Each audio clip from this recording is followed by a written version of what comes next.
आज के वीडियो में हम समझेंगे डिस्काउंटिंग प्रिंसिपल क्या होता है। जी हाँ, डिस्काउंटिंग प्रिंसिपल।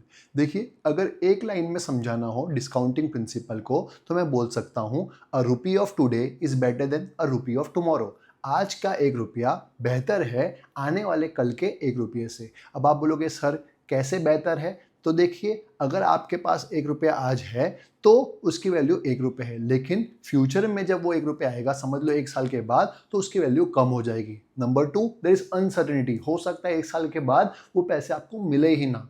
तो दो अनसर्टेनिटीज हो गई। पहला, हो सकता है आपको कुछ ना मिले। नंबर 2, अगर आपको मिलेगा भी तो उसकी वैल्यू पूरी नहीं होगी। क्यों? क्योंकि महंगाई बढ़ रही है, इन्फ्लेशन की वजह से हम लोग ऐसा बोल सकते हैं कि पैसों की वैल्यू कम हो रही है। तो हो सकता है कि वो जो 1 रुपया है उसकी वैल्यू 90 पैसे ही बचे या 95 पैसा ही बचे। तो इसका मतलब अपने आप पैसों की वैल्यू कम हो गई। तो डिस्काउंटिंग प्रिंसिपल यही बताता है, that is time value of money बताता है।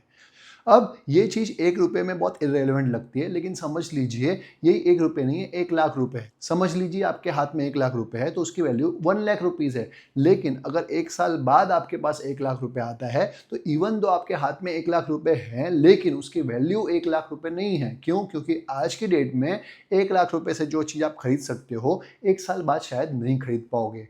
फॉर एग्जाम्पल पेट्रोल, समझ लीजिए आज मैंने 100 रुपए का पेट्रोल भराया तो 1 लीटर पेट्रोल आया, लेकिन हो सकता है 1 साल बाद 100 रुपए का पेट्रोल तो मैं तभी भी भरा रहा हूं, लेकिन उसमें 1 लीटर का पेट्रोल ना आए, हो सकता है कम आए।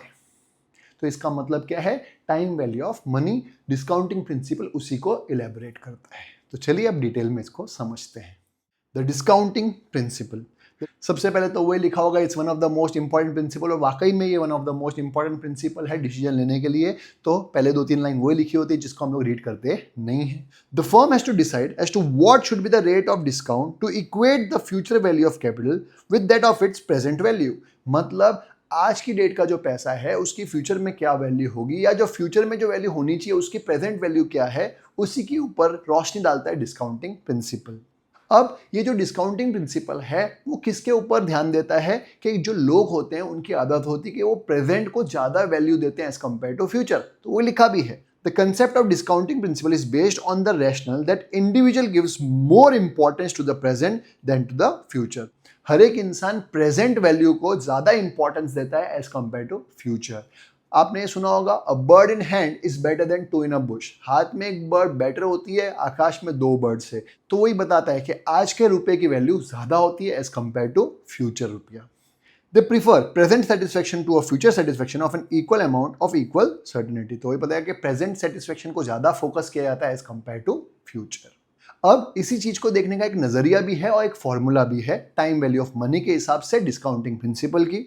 For example, suppose the rate of interest is 6%। Rate of interest समझ लीजिए 6% है, या हम ऐसे बोल सकते हैं कि इन्फ्लेशन 6% से बढ़ रहा है, हर साल 6% से हर चीज महंगी हो रही है।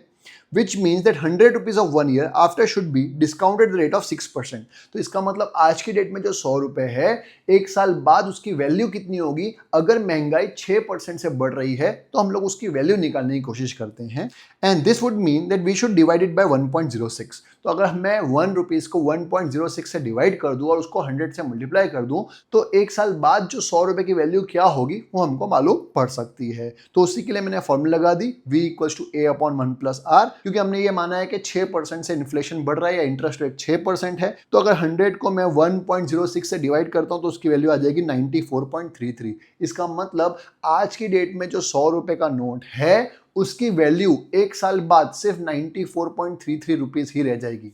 मतलब हो सकता है 1 साल बाद भी वो जो नोट है वो तो 100 रुपए का आपको दिख ही रहा है, लेकिन उसकी वैल्यू सिर्फ 94.33 है।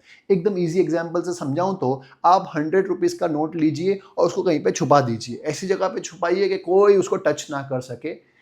अब 1 साल बाद अगर आप वो नोट को निकालते हैं तो वो दिखने में नोट 100 रुपए का ही है, सब कुछ वैसा ही है। लेकिन आज अगर वो 100 रुपए से आप पेट्रोल भराते हैं तो पूरे 100 रुपीज का पेट्रोल भरता तो उसमें 1 लीटर समथिंग पेट्रोल आ जाता, लेकिन 1 साल बाद आपको पेट्रोल की जो क्वांटिटी मिलेगी वो कम मिलेगी। तो इसका मतलब इवन दो दिखने में नोट सेम टू सेम ही है, लेकिन उससे जो क्वांटिटी ऑफ पेट्रोल हम खरीद सकते हैं आज की डेट में और 1 साल बाद वो बहुत ही अलग होगा, क्योंकि पैसों की वैल्यू 1 साल बाद और कम हो जाएगी। 6% से अगर महंगाई बढ़ रही है तो उसकी वैल्यू 94.33 हो जाएगी। यही रेट अगर आप 6% से चेंज करके आप 10% करना चाहते हैं तो आप 1.10 से डिवाइड कर देंगे। क्या करेंगे? 100 डिवाइड बाय 1.10, क्योंकि 10% रेट लिया है तो अराउंड 90 पॉइंट समथिंग कुछ वैल्यू हो जाएगी। मतलब जो आज की डेट में 100 रुपया है वो एक साल बाद सिर्फ 90 रुपए की उसकी कीमत रह जाएगी। ये बताता है डिस्काउंटिंग वैल्यू।